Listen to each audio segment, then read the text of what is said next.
Right, so RMT trade union boss Mick Lynch, yes, he's back again, has come out and called Keir Starmer a loser. Oh, if only he'd left it there. But there is context to his comment of calling Starmer a loser. Oh, I wish there was just left it like that. It's regarding Starmer's fear, as he sees it, to actually commit to anything, to show his values, because if he doesn't give people something to vote for, because if he doesn't, he could prove a loser before he's even got to power. It's an ongoing accusation regarding Starmer, of course, that he repeatedly refuses to come forward with ideas of his own. But worse is that he doesn't like anyone else coming forward with ideas either, as both Scottish and Welsh Labour, devolved from the main party as they supposedly are, have been told policy for them will be formulated in Westminster now because Starmer doesn't want anyone else showing him up and things have to be his way or the highway.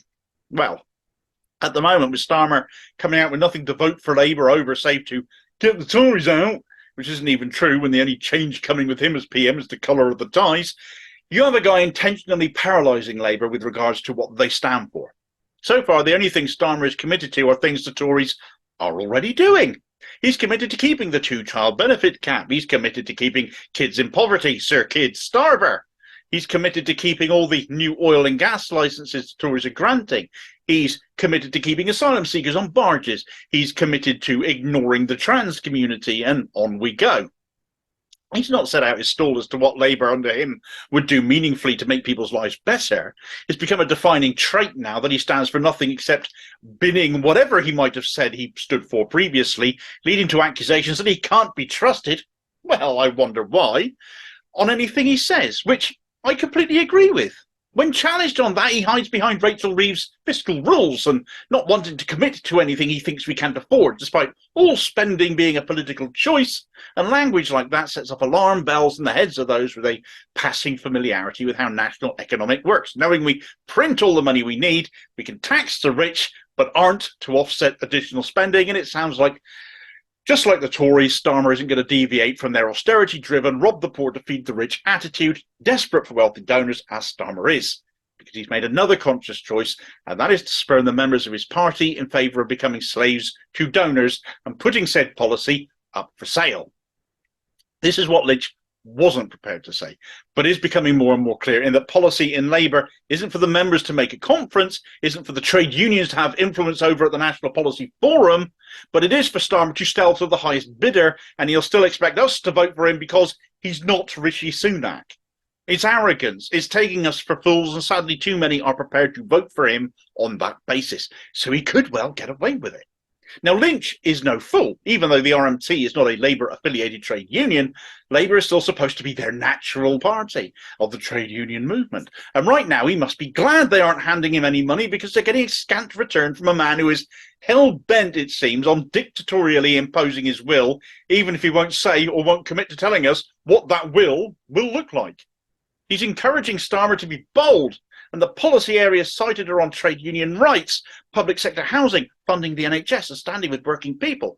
The thing is, Lynch knows Starmer's positions on these. He might not have said them, but he has demonstrated them. And as I said, Lynch is no fool. He's done this on purpose. He's highlighted these points specifically as areas to draw other people's attention to and get them asking the same questions. And then you get people like me who are all too happy to point them out. Starmer has said he'll repeal the most recent anti-trade union legislation regarding the numbers needed to trigger industrial action, but that goes nowhere near far enough when draconian anti-trade union laws are the worst in the world in this country. Desperately in need of repeal, they go all the way back to Thatcher. By not committing to that, not committing to repealing those laws that have been in place for decades, far too long, Starmer is just carrying on from where Blair left trade union laws in effect, keeping those Thatcherite Tory laws while still expecting the unions to fund him. But the unions did this through Blair's time, shamefully. But Starmer's already lost the Bakers Union whilst in opposition. He's not even in power yet. Other unions are not happy with him already either. You can kind of see why he might be desperate for donors, because this time the unions might not stick around. Not all of them, anyway. Public sector housing is Lynch's angle, but housing full stop is something Labour won't commit to, or at least are being rather dishonest about it. Rachel Reeves, again back to her, reckons she's going to build houses, but without any money being involved on the part of the government. Well, how will that work then? Well, house builders want to build. She will reintroduce housing targets, but that just means more building of ordinary housing that nobody can afford to buy anymore, while she keeps on bleating about getting people buying houses anyway. She's not, therefore, going to put any investment into social housing because that means spending money, printing money, and that would be against her fiscal rules.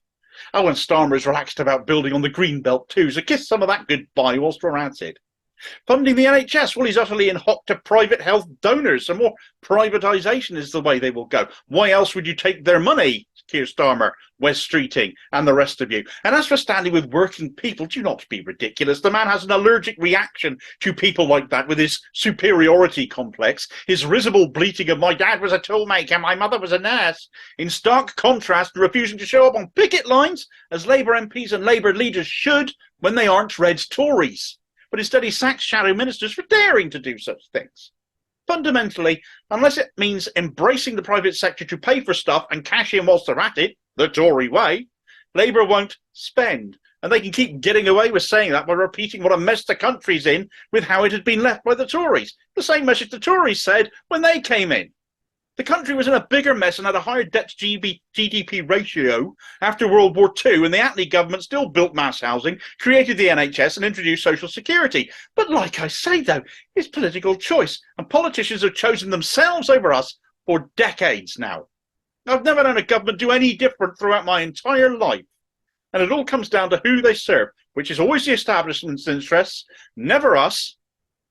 But sadly, for as long as people keep buying into this sham of a pretense of a democracy where only one of two parties can ever reach power, and they both serve establishment interests, nothing will change. Mick Lynch is right to hold Labour to account, hold Starmer to something. It doesn't actually change anything.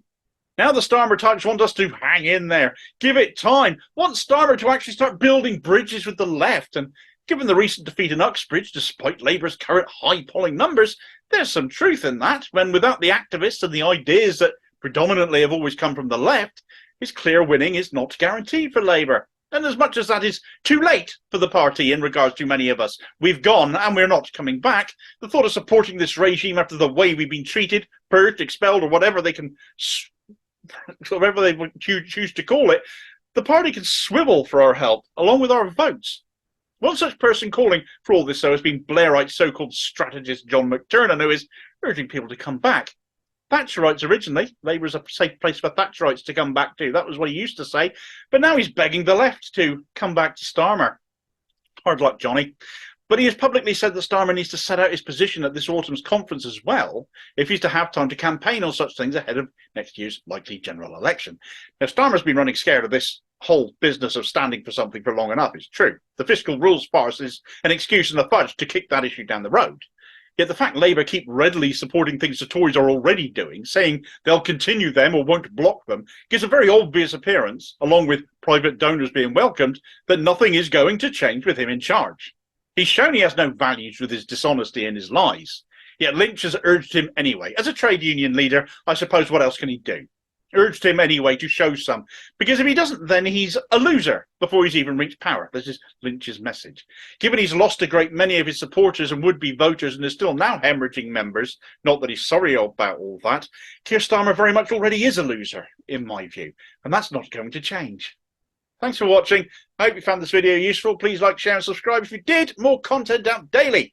Meanwhile, here's another vid recommendation. It's not the first time Lynch has had a crack at Starmer. This time he's called him a loser. Last time he called him vanilla. Man, well, I'll hopefully catch you on the next vid. Cheers, folks.